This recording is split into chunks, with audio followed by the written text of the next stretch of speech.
Hello and welcome to RCModelReviews, and today I'm going to be looking at this little camera. It is the 1/3 Sony Superhead CCD 600 TV line camera, model PZ0420 from Security Camera 2000. Now, let's take a look at the camera and what comes with it.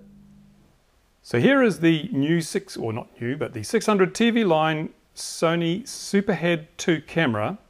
Got from securitycamera2000.com, and you'll notice that it's like most board cameras, it's a board and it has the camera unit mounted on it. The sensor is on the board and then this plastic piece is bolted on.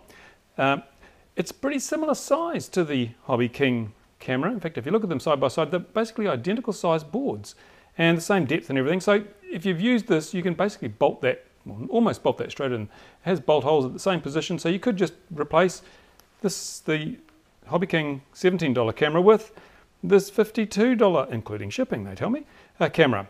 But if you want to go smaller, have a look at this. When you look up here, you see there's a line that's been routed around the circuit board. You can actually cut out around that line. You'll end up with a much smaller board. It will actually take quite a bit of size out of the whole board thing, which is really, really good. It makes it less drag if you've got it up on a backpack, or if you're putting on the nose of a model outside of the airframe, you'll have less drag. That's brilliant. That's good. This makes it a smaller camera than the Hobby King one, and smaller than even than the little 14-gram CMOS one I looked at before. Now, here's that daughter board. It plugs through. Notice you've got a plug here on the back of the camera, with the lead goes off to this board.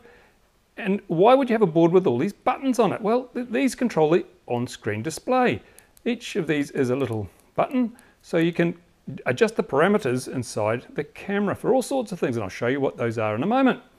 Again, this board can be made smaller, but you really don't need to, because once you've set it all up, you can unplug this lead, I'm told, and then you've just got your camera. So you don't have the weight and the bulk of this other board going along for the ride. So that's basically it. Now, of course, you get leads, and one thing that really annoys me with camera manufacturers is, look at this, I thought, oh, that's just a little mini JST. I'll be able to use the same lead that I made up for the Hobby King camera. See that? Just unplug that, plug it into there. But no, it's ever so slightly different and incompatible. So I'm going to have to make up a new lead for my backpack. And what you get with this is obviously security camera type connection. There's a BNC connector there, which is of no use to anybody in FPV, and the usual little barrel connector power jack. So I'm going to cut this cable off and make up my own lead. Don't you like the way my camera changes colors like that? That's why I'm trying to get myself a new camera. I've connected the security camera, or the FPV camera, up to this little LCD screen I have here, and the image looks very sharp. You can see the effects of the somewhat wide angle lens. I think it's a 2.8mm by the curve in these lines on the iron on the side of my workshop here. And by pressing the little buttons on that little panel, you can get the on-screen menu here. You can see it has a whole lot of parameters you can step through and change. So I'm going to have a play with these, and I'll try and set the camera up for optimal use for FPV, and we'll just see how it goes.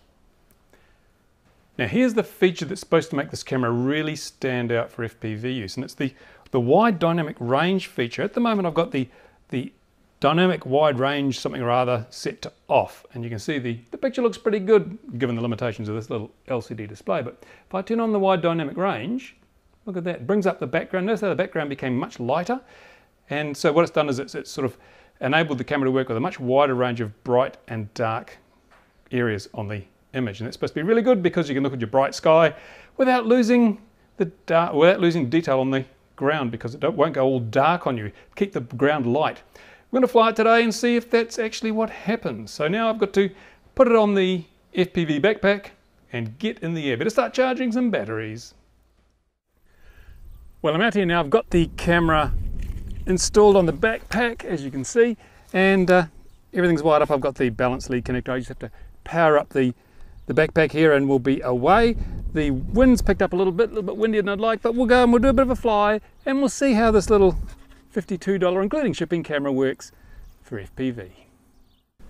Unfortunately, there's no audio on the backpack at the moment, and people have complained about my silent FPV flight, so I'm going to give you a bit of a narration as this video plays. Now, you notice the sky, brilliant blue, excellent colour, the ground also nice and green, the white clouds don't cause any darkening of the total image. Now, I notice the colour washes out a little bit when I point the camera towards the ground. That may be the video link, I'm not too sure, but you can see there's quite a contrast between the ground and the sky in terms of brightness levels. Those clouds are very, very bright in the direct sunlight, but the ground is still very, very visible. It doesn't darken up as it has done with the other much cheaper cameras. Swing around now over the hangers so you can get a comparison with the CM210 camera that I reviewed last time. You'll notice that the detail, the resolution of this camera, 600 TV lines, is significantly better than the supposed 720 pixel resolution of the CMOS camera. Now, should also remember that my AXN has a bent motor shaft, so there's a lot of vibration in this video, and if you look at each individual frame you'll see that there's some wavy edges caused by the vibration and the interlacing, but the sharpness on this camera is just so much better regardless. Now, pointed at the sun, notice that the ground was still quite visible. It didn't sort of darken up and then come light again. It just stayed at a constant brilliance level for the ground. It's brilliant. And as I swing around here, I'll point it up again straight at the sun, so you can see that even with direct sunlight shining in the lens, the camera doesn't misbehave. It just works as you'd want it to. And again, with the panorama out in front of us, you can see wonderful brightness in the ground detail. And I'm quite impressed with this camera.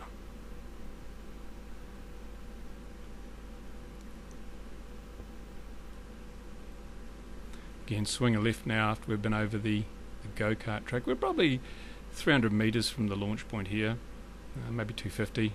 The backpack works very well, hardly any dropouts. When I get up the other end here, I'll be quite a way down and I'll be banking steeply. You might see a few little dropouts, but zooming along the runway here, this is a height of about 2 feet, I think, above the runway. You see the wide-angle lens is almost perfect. It's wide enough that you can see a lot, but it's not so wide that everything looks too far away, and that's important. A 2.8mm lens on this particular camera. So you notice a slight dropout as we turn there. Now I'll come in and I'll do a super smooth landing, as are all of my landings, and I just love it. I mean, for FPV use, the angle, the field of view of the lens is very good, and the resolution and the colours just marvellous. So that was the footage from this camera. What did you think? I must say I am very, very impressed with this little board camera. Absolutely amazing is what I would call the footage. The colours are vibrant. That wide dynamic range thing just makes the whole thing large. You can see in the shadows, you can see in the bright areas. It's not a case of things going dark when you've got a bright sky. It is brilliant. It is probably the best FPV camera I have ever seen in terms of its performance, and I've seen quite a few. I've seen other people using cameras well over $100 US. They don't work as well as this little camera. I'm amazed. I think it was for under $60, including shipping. It's pretty hard to beat this damn thing. Now, okay, it does not come in a protective metal case like some of the other FPV cameras do, but that's a bonus if you're going to be putting on something like the backpack, because it's light. It's very, very light. It's actually lighter than the 14-gram camera, I think, that I reviewed last time. And comparing the image between the two cameras, for just under $50 versus just under $60, no comparison. I wouldn't bother with that CMOS camera. This is miles ahead, as you probably can see for yourself. So there you go. Run, don't walk to get one of these if you are keen on FPV and you want what is probably the best camera I've seen on the market yet. Now, as I say, I got this from Security Camera 2000. The link to this particular camera is in the description below this video. You can go there, click on that. If you're going to buy one of these, you can buy it now. Remember, I do a follow-up review on all my products now. All the products I review, I follow up a few weeks later, because sometimes, something looks really flash and good and you think, ooh, fantastic. And it turns out not to be quite so good because you find a few hidden flaws later on. But although I'm pretty confident that this thing has just performed so well today. And another note, this is a 12-volt camera, but the video you saw was shot using the 9-volt regulator on the backpack. So I was running it down at 9 volts and it performed perfectly. And why did I run it at 9 volts? Because that takes the noise from the ESC out of the thing. Quite often when you see a FPV where the camera is being run from the same battery as the motor, the ESC, you get a lot of lines in them because the noise that the ESC generates comes back and affects the camera. I put the regulator on the backpack so that we dispense, or it cuts all that noise off the top of the voltage. You get a nice smooth 9 volts. This camera handled it fine, runs perfectly on 9 volts, not a problem. So, and it didn't even get warm. So in that respect, it's a perfect match for the FPV backpack. And so I'll be building in support for this camera. The 9-volt regulator will be on the backpack. You can use it. Absolutely gobsmackingly good.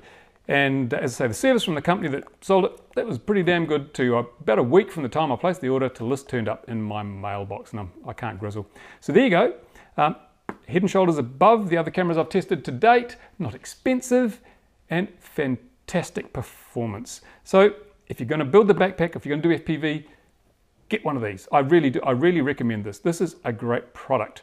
And I'm not saying that because someone gave me one or because I'm getting a kickback, because I'm not. I bought it with my own money and I get nothing. But having said that, if you're going to buy one of these, if you go to this company and you buy one of these using the link in the bottom of the video, just give a mention that you saw it reviewed on RC Model Reviews. Then perhaps if I want to review some other products, I might get a bit of a discount myself, and it'll make it easier for me to bring you more reviews on these kind of things. So just another one of the FPV review videos on RC Model Reviews in the southern summer of 2012. Thank you for watching. I'll see you again really soon with more reviews and more interesting features on RC Model Reviews.